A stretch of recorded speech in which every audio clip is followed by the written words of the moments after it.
How we doing, guys?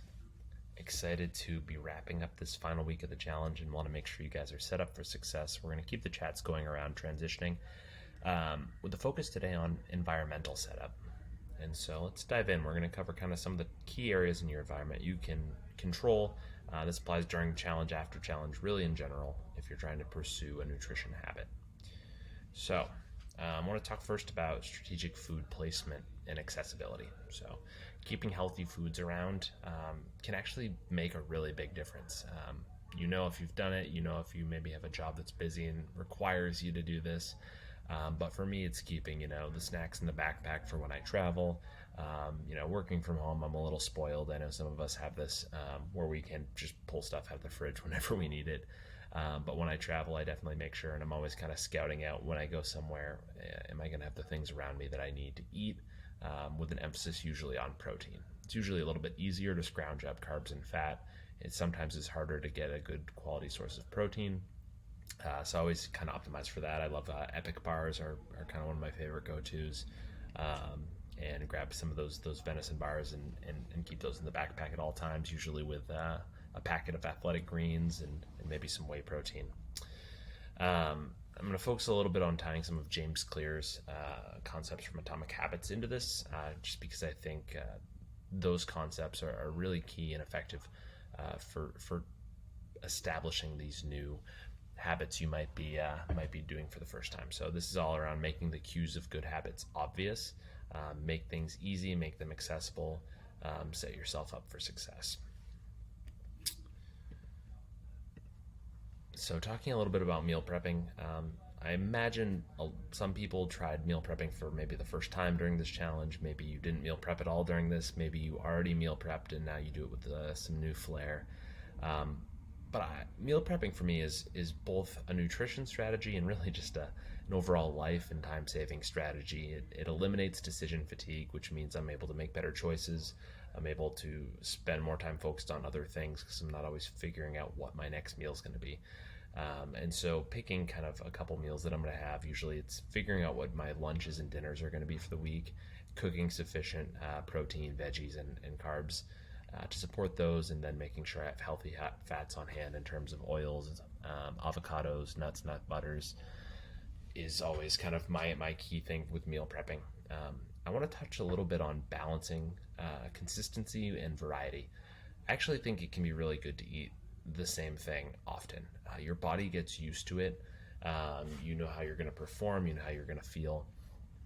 But it is important to have some variety within that. And so, changing it out, trying a new vegetable maybe every week that, it's just one thing, making sure you're changing out maybe your protein sources, mixing it up between, chicken, beef, fish, other sources, preparing foods in new ways. It might even just be trying some new herbs, spices, or seasonings.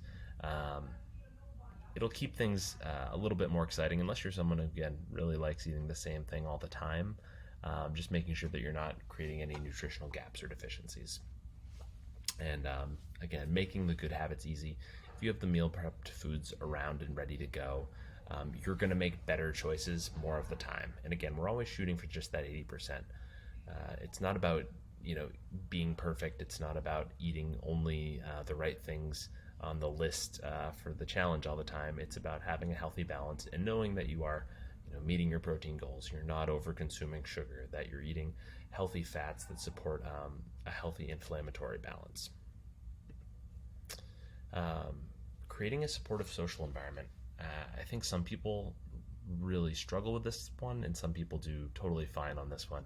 And it's really, what is your willingness and ability to either say no and have willpower in situations, or to do some of the stuff we already talked about in terms of meal prep, in terms of having snacks available, in terms of making good decisions on the go. I think the biggest thing to focus on with this is where and how do you eat most of your meals. And if you're, like me, and I'm eating most of my meals at home throughout the week, it's pretty easy to make those decisions. If you're someone who's out a lot all the time and you maybe stop somewhere for lunch during work, or, you have to eat what's at a cafeteria, you might be a little bit more subject to eating what those around you are eating. And so having a strategy there and also creating some awareness and support, even if it's just, one person that you typically eat with, and have that accountability so you can say, we're going to make a good choice together, and you don't feel like you're the odd one out, um, can really help in decision making in those challenging times. And again, um, this could be family at home as well. If your family is not on board with eating healthy, it can be really hard to keep those foods around or to cook multiple meals. You know, the family eats this and I eat this. I would strive to create alignment as much as possible, and get them to buy into maybe some healthier alternatives, or finding a healthy balance that you guys can all enjoy. Um, Next one, just kitchen organization. This, is a little bit secondary to some of these other concepts, but I think is really key in that what you keep around, you will end up eating. I do not like to rely on willpower. If you have crumble cookies in the house and I get a sniff, I'm coming by and I'm going to have a bite. And if I'm having a bite, I'm having 3 cookies. So for me, I only bring those foods around when I'm really willing to indulge and say, okay, I'm, gonna have a little cheat meal right now. Well, that's ice cream, cookies. I like the sweets, and that means for the most part, I'm keeping the healthy foods around. I'm making sure I have veggies already prepped. I'm gonna keep looking at my kitchen as I do this. Make sure I have veggies prepped, protein prepped, and that way during the day, I know I'm eating healthy foods. I know I've gotten my protein in, my vegetables in, my healthy fats in, and then if I need a little treat now and then, I'll go ahead and order it. This concept of environmental design is really key, not only in terms of having foods prepared, but also how do you position them. There's a huge visual aspect to this. Um, for example, if you have a bunch of fruits and vegetables and they're in little individual baggies from the grocery store and they're tucked in your fridge, you're going to be less likely to reach for those and eat those.